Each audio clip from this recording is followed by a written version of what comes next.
X-Men 97 is not only the newest MCU show, but it is also the first time we've seen the X-Men in the MCU, and what is hopefully the evolution in Marvel's animation department.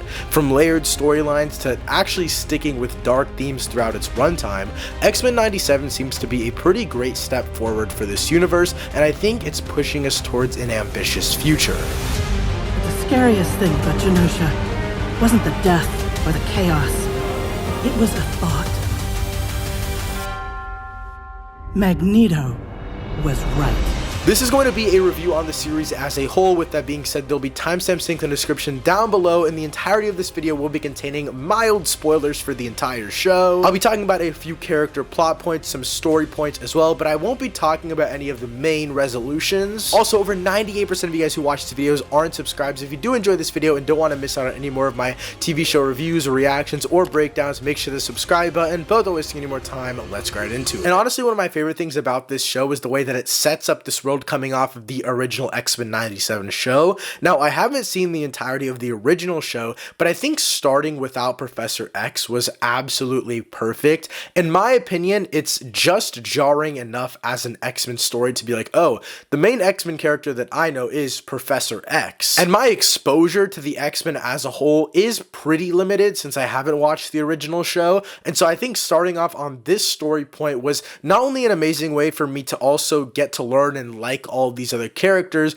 but also it creates a very different dynamic than I've seen in any other X-Men media. It actually paints Magneto in a more heroic way, but also I know that he's a very evil guy. And obviously Magneto is one of those characters that blurs the line between hero and villain a lot of the time, so him earning Scott Summers and the entirety of the X-Men's trust was an amazing plot point for the first little chunk of this season. And I want to talk about the pacing throughout the entirety of this show because I think that's where a lot of my pros and cons with this show come in. But before I do, I do want to mention the technical elements of this because I think the animation style truly uses the medium of animation to its advantage, unlike another show that came out recently, Invincible. And honestly, in the vein of the Across and Into Spider-Verse movies, where you're truly seeing things that can only be done in animation, and maybe it's because we have a live action version of these projects, whereas for Invincible we don't, so we can make the comparisons a little more one for one. But I truly feel like there are moments in this show where you're really getting things that would either be super CGI heavy or just not touched at all. For example, I think a lot of the internal elements with Storm's character and her character arc as a whole are very much dedicated to the animation medium. It's not something that you could get in any other form of expressing art to someone. What I'm trying to say is the physical manifestations of this show are singular to this show. You really don't get it in many other animated projects these days, and that's not necessarily a bad thing. They're just not stylistically individual in that sense. And again, Invincible has really cool moments, but it's not using it in a way that is super identifiable to the show. Now, getting back to the pacing, I think the episodic writing in this season is what's really frustrating for me, to be honest, because I think the first half of the season was paced really well. Because of the personal X-Men conflict, it felt so much character-based rather than overall story-based, which for me is what works so well with an abundance of characters. I think that's why Eternals works for me a lot, because most of the movie is focused on individual character moments and you bring them together at the very end for this big final thing. And it's just honestly really weird and crazy storylines that I guess I wasn't expecting. That's why they surprised me so much. I think Scott and Jean's kid, and then obviously Jean becoming a replacement, the cloning storyline, I think it's with the villain Sinister. I think that's where they truly use the multiple villains and big comic lore to their advantage. The biggest surprise in the first half of the season was the UN meeting about Genosha where Storm loses her powers.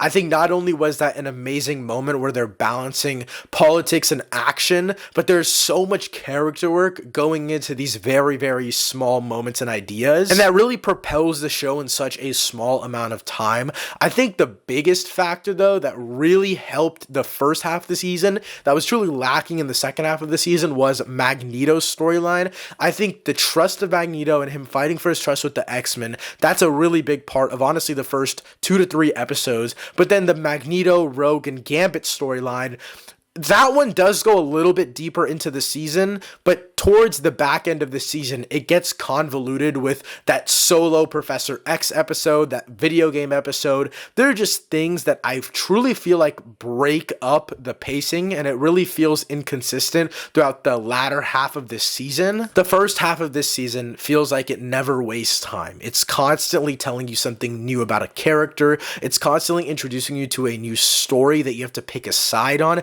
It isn't rushing per se, but it's always giving you something new and something to at least ponder about after each episode.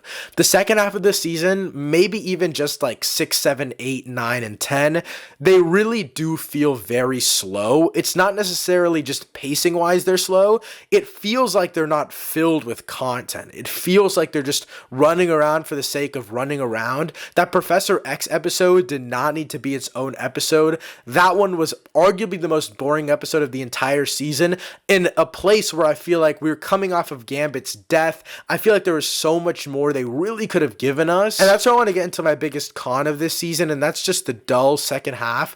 The Century storyline is cool, but the lack of Magneto, it ruins the pace that's built throughout the first 4 to 5 episodes. And I do like the focus on Jean and Scott more than anything, and the whole Nathan/Cable storyline, his son from the future. All of that is amazing, but you're not getting true, like, full X-Men storylines in the second half of the season, which is why it just fell flat for me. And again, there are so many great moments, like the Wolverine comic moment. That was insane. Again, all of the Cable stuff is so cool. Storm coming back to being an X-Men. There are really, really great moments, but I think the character story is what's lacking in the second half. And that's where I want to get into, I guess, comic versus character storytelling. And now, like I said before, I haven't seen the original show, so I get it if you don't like me complaining about this aspect of it. But I really didn't find much of that external, Century and Bastion lore. None of that was really cool to me. It was fun. It was completely okay, but it just wasn't cool. It wasn't cool in the sense of, I get that there were cameos from other comic stuff, and I completely understand if that's why people like this show, but the second half feels like a comic book in regards to the pacing. There's so many running stories, but so many characters missing, and I get that. That's totally okay. I understand that you have to shift focus between different things, and I like that for a little bit of it. But at the end of the day, you built up so much story with Magneto, and even like Wolverine was lacking in the first half, and in the second half he kind of excels a little bit, but I don't really like that trade-off. I wish we had gotten more of Magneto and honestly Jean and Scott and Gambit and even just Rogue. Like, all of their storylines were so compelling, and they kind of all just dip in quality and time through the second half of this season. I guess the way to put it is, while I was watching the second half of this show, I enjoyed my time with stories that were being told, but in retrospect, I really wish that we had gotten more of certain characters, which means that it's not a bad show at all. As you can see, like in the beginning of this video, I was very positive about it. Now, in terms of the future of the X-Men and the MCU, we got our first movie look at them in the Marvel's post-credit scene, but we don't know if that's just in a random universe or the MCU's main alternative universe. We don't know what that's in, but we do know that they are currently looking for a director. I think Ryan Coogler's name was in the mix, but he is also doing Black Panther 3, and they're also looking for writers, the Wheel of Time writer and Hunger Games Battle of the Songbirds and Snakes writer, but we don't know anything story-wise. We don't know what they're going with. We also don't know when they're filming. Fantastic Four has been very up and down, but it looks like they're finally going to start filming this summer. But X-Men is still so early on in the works. We've had hints to them in the MCU, some small mutant stuff here and there, but we're not really getting this movie for at least another 2 to 3 years, I feel like, which that's not bad. Of course, take your time, but in the meantime, X-Men 97 can definitely hold me over. This show really did put my faith back in the MCU to a very large extent. From being able to tell very complex character stories to also actually blending in the dark political elements, X-Men 97 is 100% a success for this universe, and I'm super excited to see the future of them.